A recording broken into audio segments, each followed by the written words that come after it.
everyone. Welcome to the Love Life Medicine podcast. I'm one of your hosts, Azuka. Maxine. Xiomara, nice to see you guys today and here or whatever, y'all know. I'm excited. It's the end of the week. How did your weeks go? It went well. I didn't do, I'm just kind of housekeeping, so I'm getting ready to go to Costa Rica for about a month. Yay. And some change. I'm leaving on Monday. So I'm just kind of getting all the stuff that like all my aunties want me to get. I mean, I'm pretty sure they can get that there, but whatever. We can always That's how it is. When you never tell people when you're coming. Yes, you never tell. Like we don't tell anybody unless it's our mom or dad that we're going. Yes, they'll be like, oh. Don't do that. What about you, Max? We're doing Everybody's good. Everyone's feeling better. Yeah. Feeling better. Good.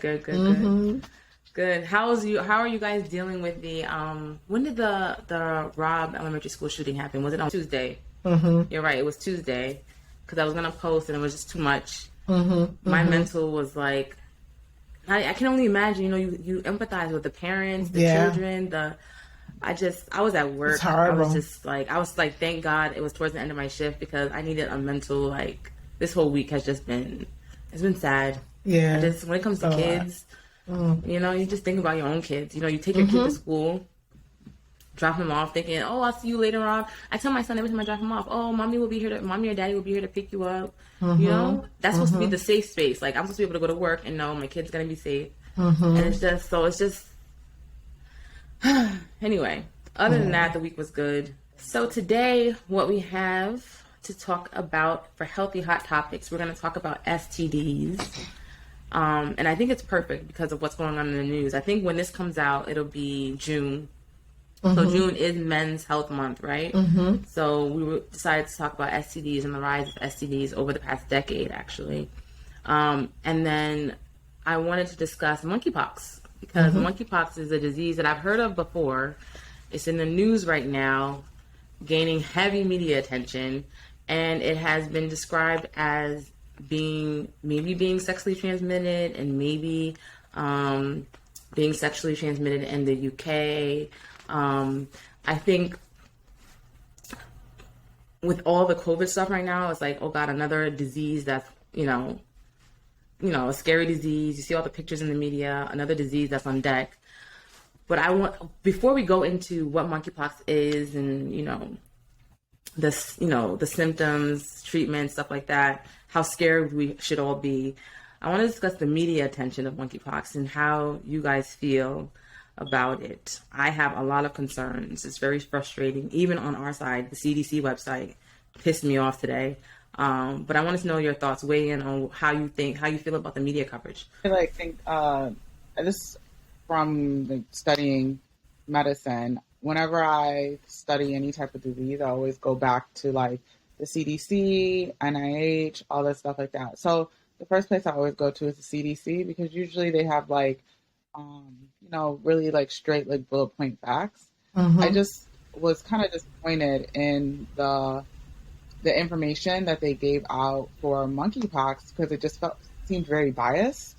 And before they even told me what it was, they were just saying, oh, it's in Africa, and all of this stuff. It's like, thank you for telling me how like the virus kind of originated, which I do appreciate that, right? Like I want to know how it originated, how did it go from animal to humans? I like that.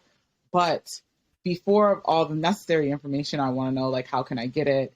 Is there a vaccine? Is there treatment? They just kept talking about how people in Africa have it. So I just felt like that was very biased. And it let me, obviously we know that medicine, there's biases in medicine, but it's like, it's clear if you have a national website, that people really do lean on for information and you're not really giving information, you're just it's kind of spreading fear because at that point, if I wasn't educated, I would be very fearful. I'm going to be honest. Like, oh, you're going to Africa? It doesn't matter what country, right? Exactly. They didn't say the region. At least not from what I read. Other sites I read, or they said they originated in Congo or stuff like that. But still, like, I was kind of disappointed because I had to really search And I felt like Wikipedia told me more than CDC, and then I had to back it up with other stuff, you know. That is interesting because, you know, normally you don't see as much when you think about like dermatological diseases. You don't see a lot of representation when it comes to Black and brown kids. Like, but when it was monkeypox, it was like that's all I saw. I'm like, wow, like all of a sudden now we can see this and how it looks in Black and brown, you know, people, but not other things. So that was very like, whoa, okay. So, excuse me, I do agree, like, especially over the media and like, it's just been, it seems like that's been the sole focus, right? And so that, and it's been one-sided and biased, as you're, you know, saying. So that really was like, it kind of made me feel a certain type of way. I'm not an anti-media person. Like, I like to be informed. Yeah. But I think they are, for lack of a better word, slick about how they do it, right? So when you go to the CDC website, they eventually talk about how it's been, you know, isolated in the UK with individuals that have had no known travel, right? Mm-hmm. But when they first talk about it, they talk about how it originated in Africa. And again, they talk about Africa. Again, Africa's always talked about as it's a country. Africa has like 50, 100 something like countries on it's a continent, right? Mm-hmm. So we're in Africa, you know, yes, it's endemic in West Africa. Endemic meaning it's out and popular in those specific regions, right? Mm-hmm. But this outbreak has not really been associated with travel to any of these African countries. Now, yes, in 2021 and like the early 2000s, it was associated with travel and also associated with people bringing animals in from like, I think Ghana and maybe Nigeria, but bringing those animals into the country and then people getting exposed to those things. But I agree. I was just very disappointed in the media coverage of monkeypox and like also the scare tactics. Like, yes, it's scary. I don't want monkeypox, but monkeypox is, you know, it's not as contagious as COVID. And it's kind of hard to get, you know, it's, I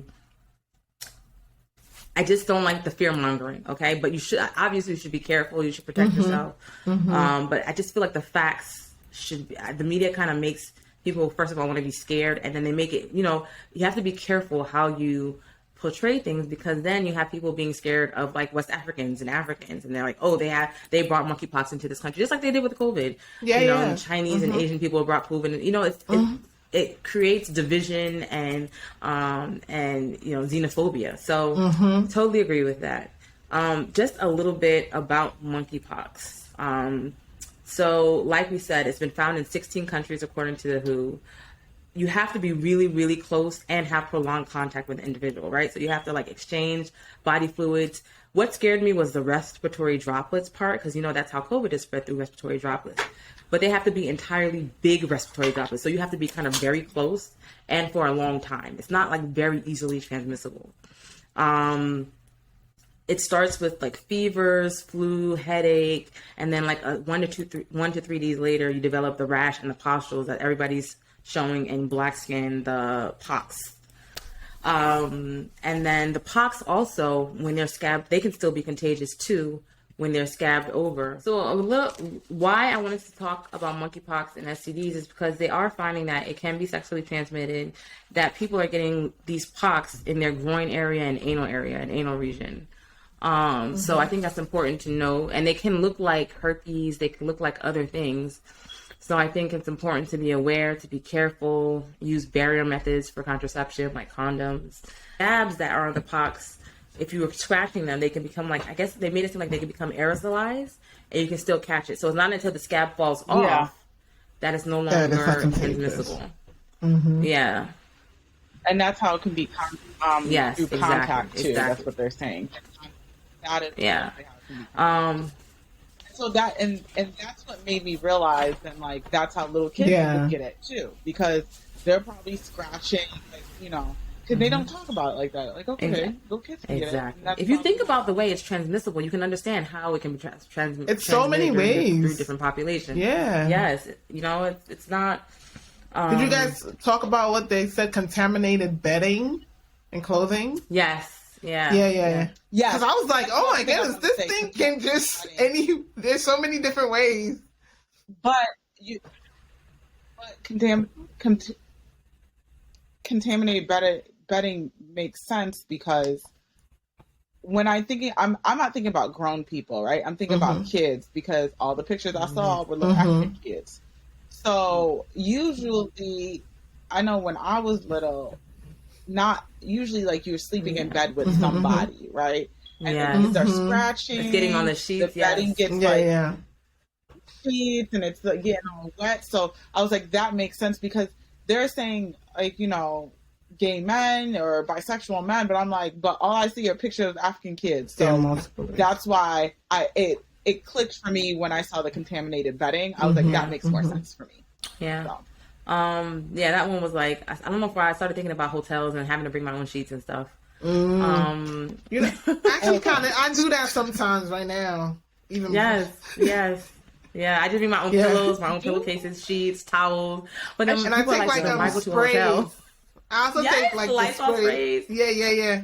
I do take the spray. I spray the foam. I spray everything. Yeah. So, how do you treat monkeypox? I heard somebody say that the death rate was like 10%, and I was like, that seems like really high.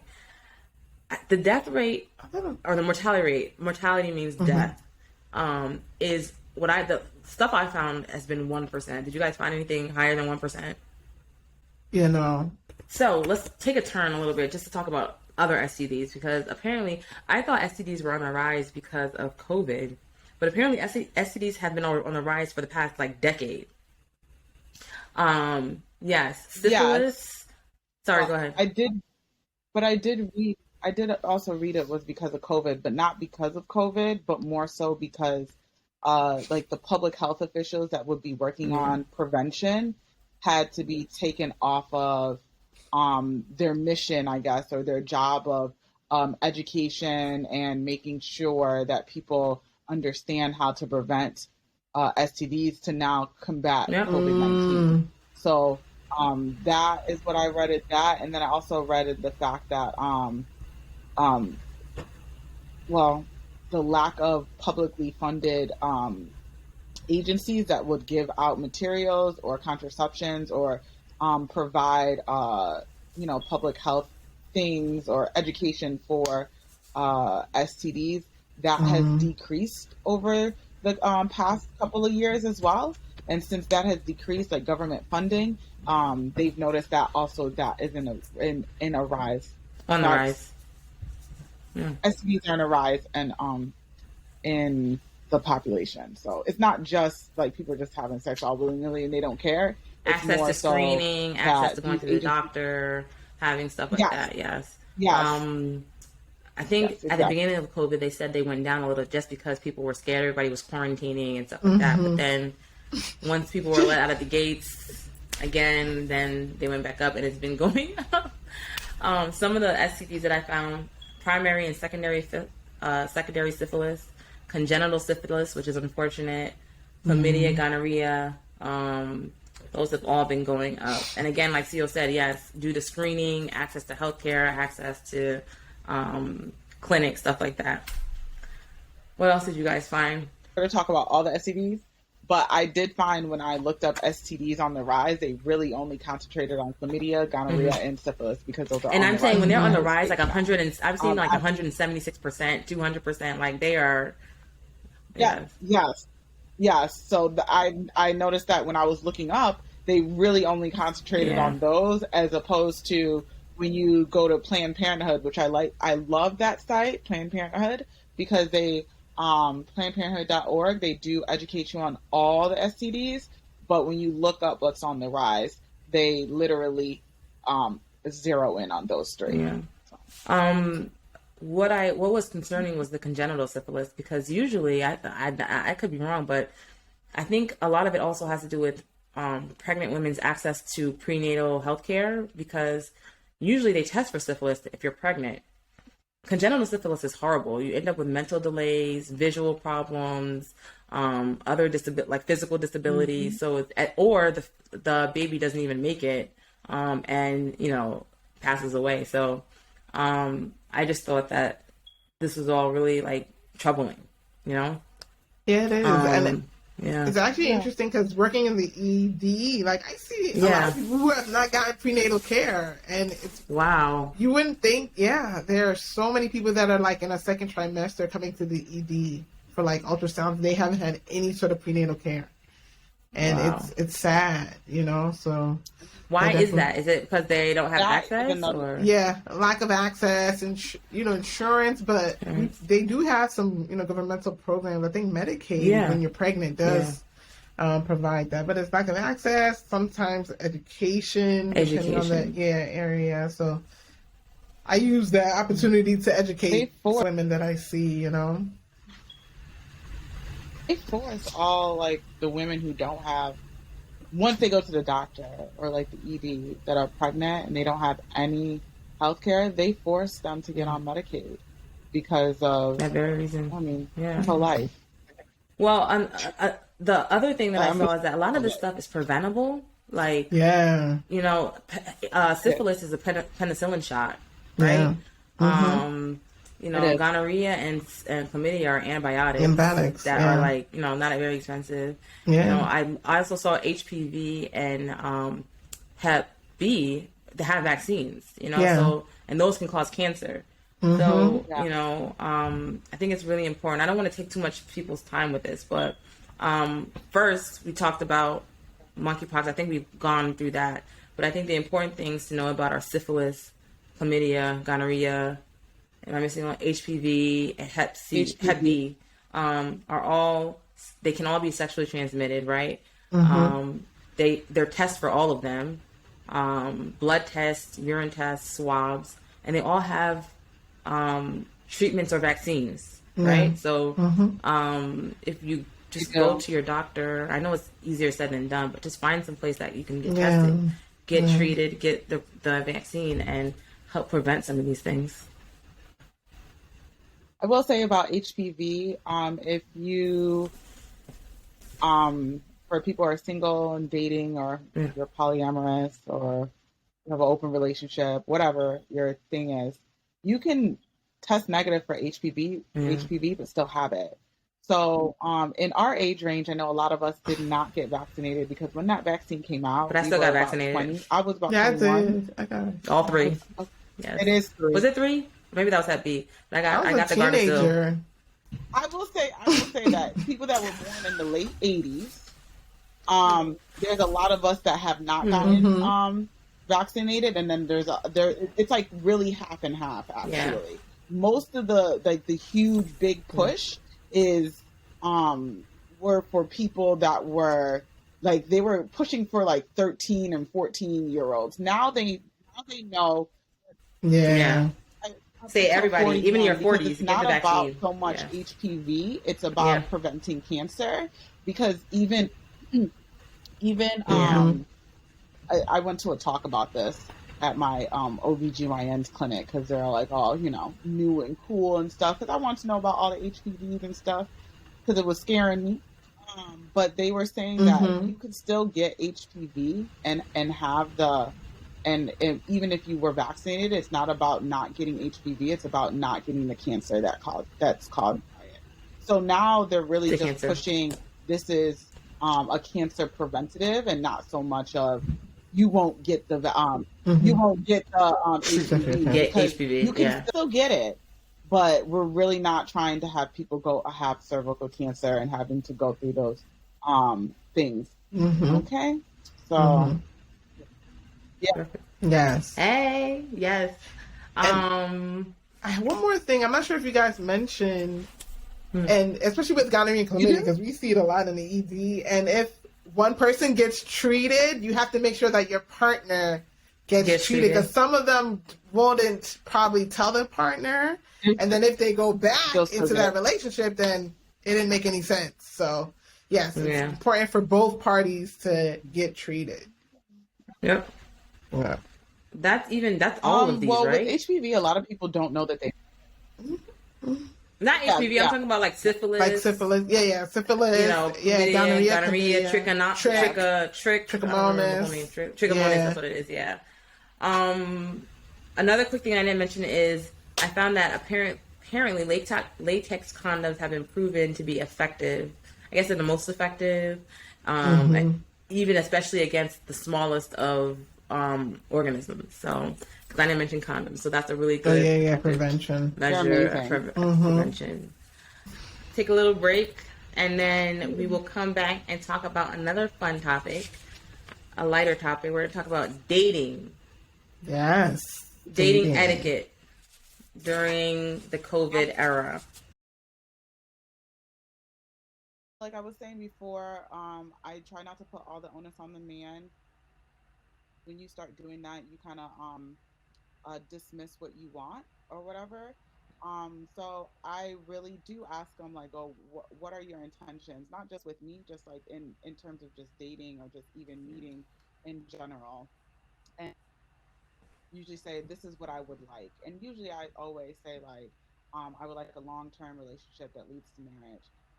And then I also say this, that does not mean I'm looking at you as like the person I want to marry, because not everybody is going to be the perfect fit. You may not be the lid for my pot, vice versa. Um, and I started doing that a lot in COVID. No, actually not in COVID times. Started doing that a lot more after quarantine. In quarantine, dating just seemed like very fleeting.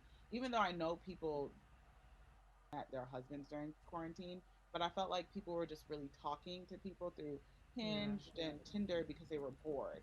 Yeah. Yeah. And and I'm gonna be honest, I was one of those as well. It's just that with doing that, I realized that also got boring and tedious because I may not be able to meet up with you because I was scared about getting COVID or anything. So I realized that like my meetings, my meetups had to be very intentional and just very meaningful. But really, when someone tells you what they want, and even if I tell you what I want, Yeah. right? I'm not putting everything on the man. Like if I say, "Oh, I don't really know," no, I know. I don't want to be with Yeah. you. So like, Yeah.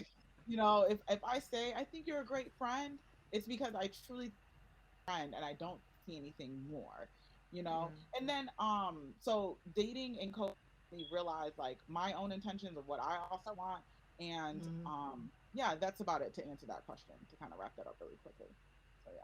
How has, I guess you kind of touched on this, but how has COVID changed how you dated prior to COVID, like pre-COVID, like 2000 up to 2019, and now?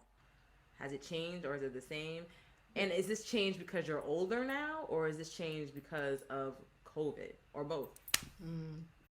For me, it really just changed the way I dated because I was ready to really solidify and really Yeah. work on that part of my life, work on the love life. I feel like my career, very immigrants. My career, I have this, I have my education. Now I'm ready to work on this, which you should back burner, but I felt like I put my personal life to the side. So now that's the first thing I'm going to be working on as soon as Yeah. I leave. I wanted to ask you, how are you like now? I don't know. I feel like it depends on where you are. I feel like now with the restrictions up, you can kind of go out, but like, how are you meeting people? Like, there are a bunch of apps I'm hearing about. Okay, There's so before it was like Tinder. No, before. So first of all, when I was coming up, it was just eHarmony and Matchmaker. How has dating changed with all these apps and everything? Like, I feel like when I think about it, it makes my brain frazzle, guys. The guy's profile legit said, I'm in a relationship. She's even on here with me, but I'm just looking for someone to have fun. oh girl, I yeah. was aghast. I'm just like, the type of like nonsense. How do you sift through that? How do you have the time? I'm not a patient person. So how do you navigate it all? Okay, so I am on a lot of apps, okay? But Hinged I use a lot more because like I said, I'd be matching with them, but I really feel like talking like saying anything at the time. I really use it like honestly, I give myself about 10 to 20 minutes right before bed, and Okay. that's when I use it. So I'm not like always checking the apps. So I'm a Yeah. very lazy apper, but I do realize that like especially if I move to a new city, I move to my hometown. So um I'm there for a long time, not a short time. I'm there for a short time, not a long time. So me being there, I realized I can't break into. I don't really know there, so it's harder for me to break into the scene. So the apps to me are very beneficial. New York, it was a combination. It was a combination of apps and going out, but more so, I met most of the people that I like talked to by literally going out, like going out to events and First Fridays at the Brooklyn Museum, um, everyday people. Is it everyday? Yeah, everyday people events, like things like that. I really was going out. The apps though, they are difficult to navigate. But one thing about the apps are people tell you right up front what they want. I also feel like regionally there are people that really are looking to settle down. So, um, so far I lived in New York City, I lived in Philly, I lived in DC, and I lived in Connecticut, but I was mostly in New York City and Connecticut. In Connecticut, it it seemed that people were really, really looking down. I did have a lot of people that wanted to like really get or really have something long term. Now moving to Detroit, it's kind of the thing. People are really looking to make connections. That doesn't mean that they're all lead to marriage, but they're looking more so for and not just like, oh, it's summertime, I Flames. want to take somebody, and it just links, Yeah. right? And I don't see anything wrong. I really don't see anything wrong with that because everyone has a opinion on there. I just know that I feel like it's a regional thing, and I'll say it for New York as well because a lot of people come and they're focused on trying to be something and go somewhere. Wanna be somebody, like so they're If you trying to be wanna go somebody. somewhere, you better wake up and pay attention. Right. So yeah, you just very intentional about the apps, and yes, like you said, Azuka, they can be very frustrating, and sometimes you can get very impatient because, like me, I'm a lazy apper, so I usually don't respond very quickly. It could take me like days, and it's not because I'm trying to play hard to get. It's not that, and that is not etiquette. That's not how you get somebody get a relationship off the apps, and relationships do work off the apps because my longest like I met him on Tinder.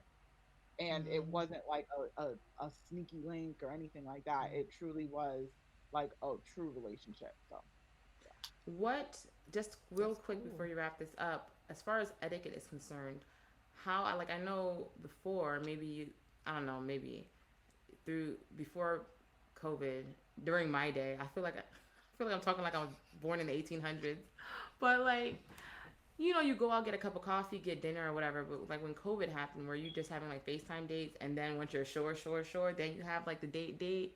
You know what I mean? Or like, is it still the same where you just go out, meet for coffee, and then see how you like each other? Like, so I would say okay, I'm gonna be honest now, like before like before the world stopped, I felt like people were like, let's go out for coffee, let's talk. Now it's more like let's FaceTime, let's have a yeah, conversation. And then if we seem like we vibe, then we'll go out on a date. I think there's a lot more of that than before because which is great because I would before COVID, I remember I was on apps heavy and I would have a date like every week. Be like, oh, let's go out for coffee. Okay, let's go out for dinner. But you realize at the dinner it's a lot of people are catching on. Men and yes, women are like, let's FaceTime. And not time, because like yes. it has nothing to do so much with looks, but so much It's so like personality. Yeah, Trying to personality and vibe. conversation. So yeah. with etiquette wise, That's I think a cool. lot of people are like, let's FaceTime, let's have a conversation on the phone before we go out. I will share one quick story. I was I was on the app, I was on Hinge. I met this guy off Bumble or Hinge. No, it was Bumble. And he was like, yo, we should really go out. And he was like, well, before we go out, I was like, we should have a conversation. Even though that man was a handsome man, I swear to you, he was the definition of Uncle Tom, and there was no way that we could match like in person without getting into some type of like heated discussion, not Wow. heated discussion, and it was like a mutual thing. Like we never talked to each other after that. like at all. So it's good. It So saved you time it and did save effort. me Yeah. time. So I think etiquette now is I want to talk to you on the phone, Yes, on FaceTime. period. So So that's dating etiquette in the COVID era. I will tell you that I thank Jesus. I thank God. Because I think if I didn't find my husband when I found my husband, I would just be single for the rest of my life. Because I do not have the time, the patience. It's a lot. It's a lot. I know I'm sorry. But still, you know me. You know, I couldn't. I can't. I you can't. couldn't. I can't. I couldn't. I know I couldn't. I don't have. People I'm were not getting strong mad enough. at you.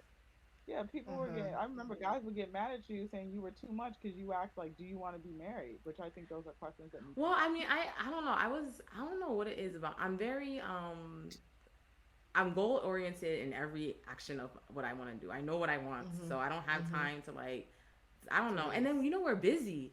We were in medical school, so I don't have time. Like, I remember one time this guy would call me, and you know him still. He called me. I think it was like 4 p.m. and I'm in Queens, and he texted me at like. He texted me at 4 p.m. and I'm in Queens. Oh, let's meet up in the city for drinks at 6. I said, I need 3, and this to this day I'm like this. I need 3 days notice. I need 3 days notice. I need to prepare myself. I need to, you know what I mean? Like, I don't know, but maybe I don't know. That's why God knew, because I just couldn't. I think last minute is unacceptable. Like, don't hit me up at 4 to meet you up at 6. Yes, in the city from Queens.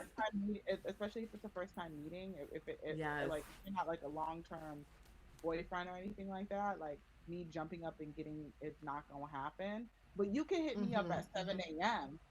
to tell me like, hey, let's go out at 6 p.m. Because then I'm gonna be like, oh, okay, because then I'm like mentally prepared. Well, at least that shows that you care too, like, you know. Yeah. But like 4 p.m. is like I'm an afterthought because black women care. Like, I'm sorry, and not even black women, just being a woman. Not exactly, and forget my hair and makeup. I'm not trying to go to the city. No, it's just not happening. I'm not an afterthought. I need to be planned. Everything needs to be all thought. Can I tell you something? When I met my husband, I knew he was probably gonna be my husband. He had our date planned out. I think we went out November 27th to the Rockettes. He had everything planned out the week before. Nice. Like, you know, when somebody's interested on the day, like he was like, okay, there was no, like going back and forth. Would you like to see the Rockettes? Yes, let's see the Rockettes. Okay, then after that we'll have dinner. Then it's a boom. I didn't have to I just had to show up. You know what I mean? But this whole, let's go, or I just, and again, maybe that's me, and maybe it is rigid of me, and maybe that's why God was like, if I don't give her somebody now, it's never gonna happen for her. So that's why, because it's a lot. Anyway, but I think the good thing about all this stuff is that I think you can be, a lot of the stuff that was taboo when I was dating, like asking people, like, are you ready to settle down? Do you want, like, and I didn't really ask that because I think, you know, when you find somebody that you're ready to be with, it's kind of mutual. I think you said that about your husband, Maxine, that he told you that he wanted to marry you. Like, this was not for play. This was like, you know what I mean, for life. So, but I think now with COVID, I don't know if it's with COVID or just the population is getting married older, that we're more mature, and we're intentional. Like, I'm either dating for casual sex, or I'm dating because I'm dating you because I want you to be my life partner or whatever. You know what I mean? I think that's a good thing. That's the thing. Just be upfront about it. Yes. And don't waste anyone's time. All right, we have one more segment. We're going to talk about things. I think this is actually a good one for the listeners. Things that we do to make our lives easier. I remember I had one pediatric attending that always says that time is just as important, if not more important, than money. So he always did things that would save him time. So next segment, we'll come back and talk about some of the things that we do to help us use our time wiser or more wisely to spend with family, stuff like that. So we'll come right back and discuss. All right, so welcome back to our last segment where we discuss things that we do to make our lives easier. I am a huge proponent. So is this considered soft life? I don't think it's really considered soft life. So Maxine, what are some of the things that you do? Maybe we talk about work to make so that you can free up your time. When it comes to work, we use scribes. That is something that now, after having a scribe, I can't go back without one. Not having it, yeah.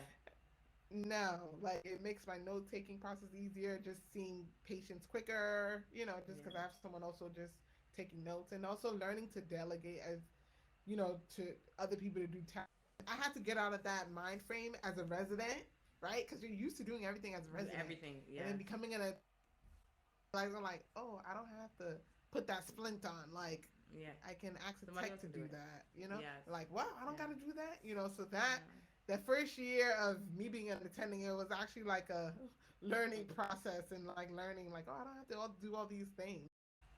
What about you, CEO? Work or just in your personal life? What things or companies or what do you do to make your life easier, less So, hectic? on a sabbatical from work, but when I was working, it was actually hard for me to kind of switch over and really, like she was saying, get to that mentality and attending, um, and really just starting to delegate the task because I would legit do it all because Mm-hmm. that is what I did as a resident. So I would be making copies. I would be calling the patients on their results. I would be calling the insurance companies. Now I realize Mm-hmm. that to be an effective um, writer, one thing that I really needed was a medical assistant is key. And next time wherever I go, is like I would want a medical assistant that can scribe for me as well. Like because Mm-hmm. I at first I thought I was too much, but when you work for companies that do want you to produce and then also do be a good provider, you can't really be a if you're literally doing every task. So I definitely learned towards the end how to just really delegate the menial tasks. I wonder a lot of this too. This thinking we have to do everything has to do with us being women, and then black women on top of that. I think we always are just. I don't. Sometimes I have to take a step back and be like, okay, my peers are not doing all this. I need to figure out a way to work smarter and not harder, right? So Mm-hmm. I agree. Like I've learned to be more of a like. And another problem is I think that especially in the fields that we're in, we want everything to be just so, and we think we're the only ones that can make it just so. So it's an art to explain to somebody to do it and do it how you want it, right? But being able to delegate it so you're not doing everything and then being angry, because then I would be like angry because I'm stressed. But Mm-hmm. then it's my fault I'm stressed because I'm trying to do everything. So No. I totally agree. In our household, my husband and I have just have and he have kind of decided the things that kind of we need to have done in order Mm-hmm. to not be stressed and to be happy. And I think it's more my things than him. I think he could be happy wherever, but like I need a clean house. And instead of me cleaning it all the time, we decided we're going to hire somebody that cleans. She cleans for us once a week. It makes me happy. We sacrifice other things so that we can pay her to just clean because he knows that it makes me happy. It makes me less stressed and it frees up time, right? So I'm not cleaning everything all the time. I have time to do other Mm-hmm. things. Um, we, it's so funny because I was talking to one of my colleagues about landscaping. Like in our neighborhood is a lot of older people, so they're all outside mowing their lawns and Mm-hmm. planting flowers and doing all this stuff. And it's like it was winter and then spring, and we have all these weeds.